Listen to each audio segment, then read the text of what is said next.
Hey guys, it's just old Uncle Larry checking in on a Monday. Sorry for the dishwasher noise. That's a thing I always try to avoid. I never try to do a video when the dishwasher's going, but today's different.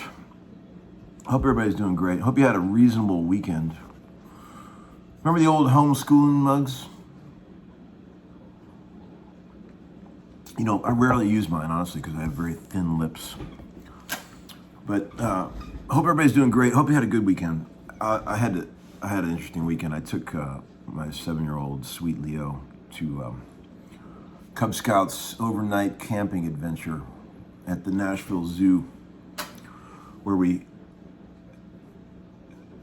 stayed overnight in sleeping bags, sleeping on the hard concrete floor of the unseen world downstairs in the zoo. And when we got there, the lady says, you know, you can sleep up here if you want, but if you sleep down there, you might see the occasional cockroach, because that's what they eat down there, all the lizards and iguanas. And I was like, oh, hell no. But Leo really wanted to sleep down there, so I stayed up all night, just feeling stuff crawling on me. Oh, it's terrible. Oh, but the things you do for your kids, right? Oh. Anyway, enough of that. I got a lot of VCB stuff I can get into.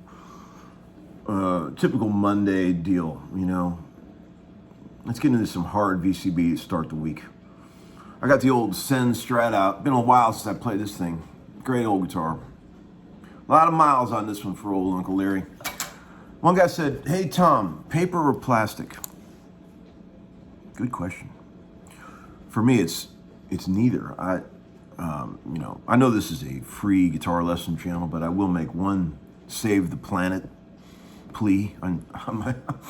I always take these with me to the grocery store. These big, reusable bags. They're better than plastic anyway, or paper, because you can put a ton of shit in here. You take 2 of those, and you get all your groceries. You just carry it all in one thing. Instead of have to make 20 trips to the car to get your plastic bags and ruin the planet. I think it should be illegal for grocery stores to give out those things. All you gotta do is bring your own bag. I don't know. I forgot mine the other day. I went in there, and this older woman that works there, she's sweet as could be. She says, where's your bags? Because I'd forgotten. But anyway, yeah. Back to guitar lessons, okay? I just try to avoid single-use plastic in general. It's hard to do, though, in this world, isn't it? Because it's everywhere. But, okay, another guy said, hey, Tom, what's that amp you've been playing through in your latest videos? It's this 60 Tweed Princeton that I mentioned a while back. Another guy said, another gear-related question. I got a couple of gear-related questions. He said, how are you getting that big fat bridge pickup tone out of that Sunburst 62 Strat? That guitar just does that. That's the only old Strat I ever kept of the hundreds that I've been through, just because of those pickups. I don't know what the hell's going on with the stock pickups, and they sound unbelievable. And it's not the best playing Strat I ever had. It's kind of neck's a little too big. It's a little too heavy. It's like a Mack truck, but man, it sounds amazing. That's why I kept it.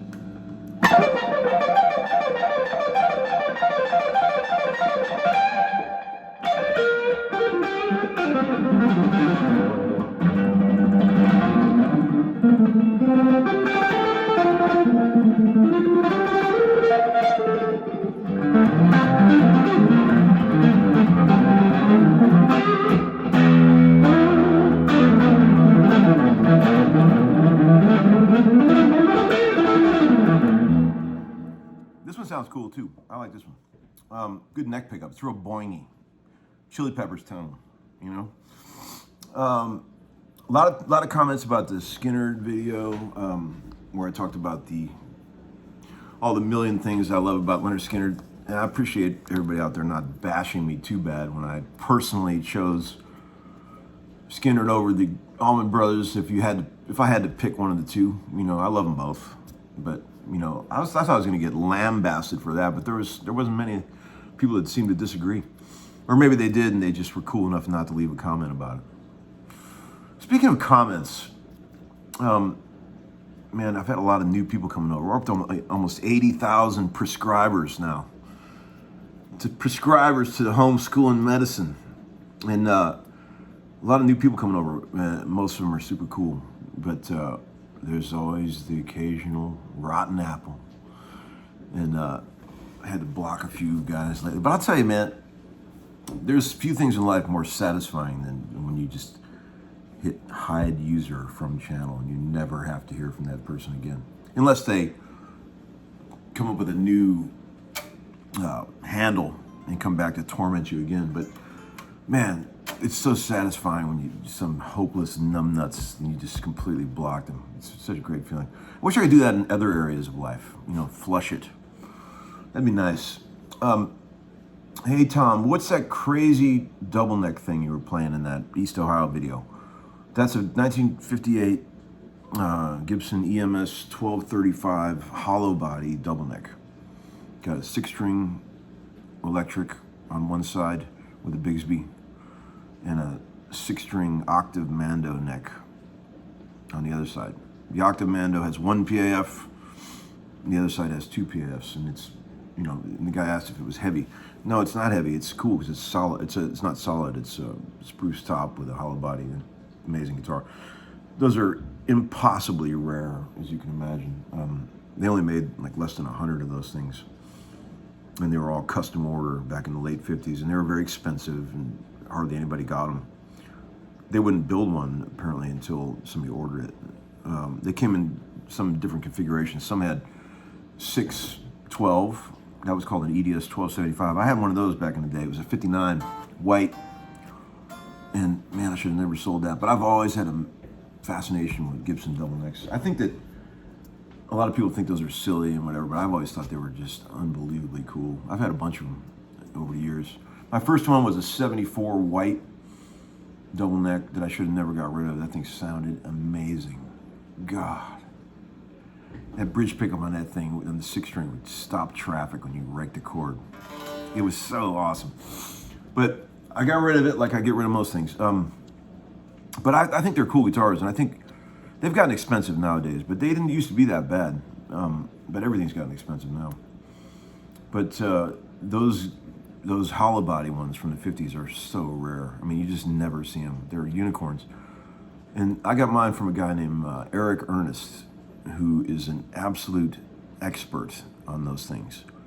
It's a very niche thing that guy, there's nobody in the world that knows more about those than him.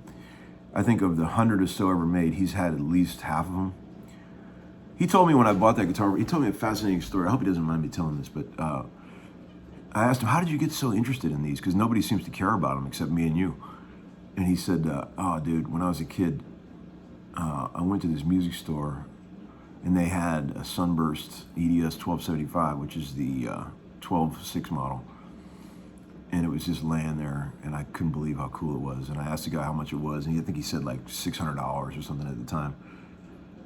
which might as well have been 6 million for him, you know, when he was a kid. But he worked all summer raising money, like cutting grass and working his ass off, trying to get the money. And he finally got the money together, and he drug the money to the store, and that thing had just sold like the day before. Oh, the heartbreak. That's something that would happen to me. Oh man, I felt the pain right there when he told me this, and that's ever since then he's been obsessed with them, and he's had damn near all of them, and he's a great guy. He's got a company called Abalone Vintage. If you look him up, great dude, and he moved to Nashville recently. Sweetheart. But yeah, those guitars you just never see them. They're just so rare. I mean, less than 100 ever made. I think less than 40 ever made in that configuration that I have. And they ain't cheap, but I like stuff like that, weird stuff. Lots of comments about the East Ohio video, and I appreciate that. You know,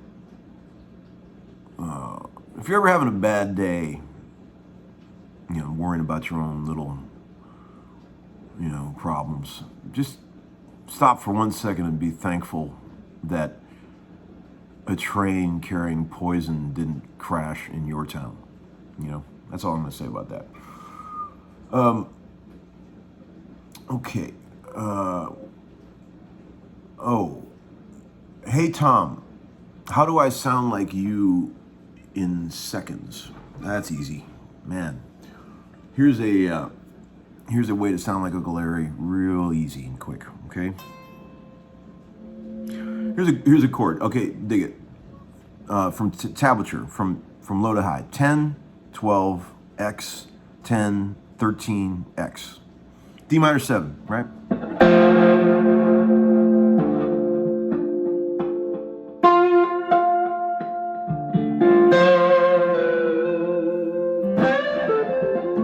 But use 4 fingers to grab each individual note. 3 fingers and a thumb. Watch.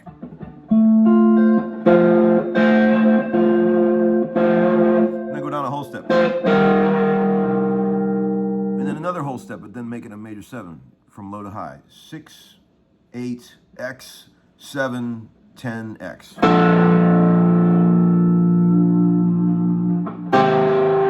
Another whole step.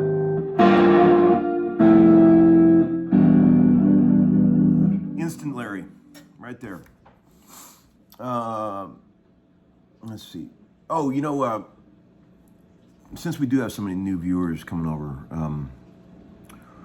I'm going to do something that I rarely do, which means talk about merch. You know, I rarely ever shamelessly promote any of the merch that goes along with the channel, but a lot of people probably don't have any idea. You know, I'll put up a link. There is a website you can go to if you want to buy some Homeskoolin. I got a bunch of really cool t-shirts that are super comfortable. They're not crappy Gildans. I've got some CDs. I made this one in my garage with no power. I just did it all. No, I'm just kidding. This is a solo record I made. And then I made another record with this guy named Dean DeLeo from Stone Temple Pilots. This is a good record to put on at a party in the background when you got a bunch of grown-ups. You don't want something annoying playing. You can get a Strip the Witch t-shirt. You got to go to Bandcamp for this one though. But all this, I'll put links for all this stuff. And look what else I found. I found this. This is crazy. The original No Balls case from one I got rehoused, but this is an ancient one from one of my first ones. It has my ancient address on there from long, long ago when I lived in a cheap rental duplex with my old buddy Rick. We were both fresh to Nashville, broke. God, Lord, the things that happen in that house. You know, when you're young, you do crazy things.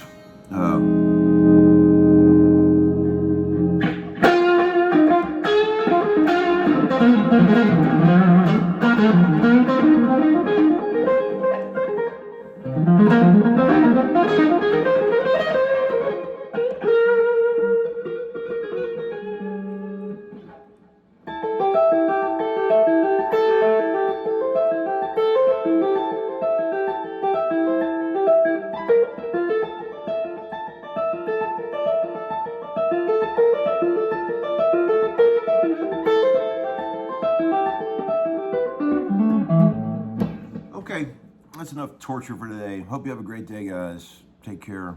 See you soon.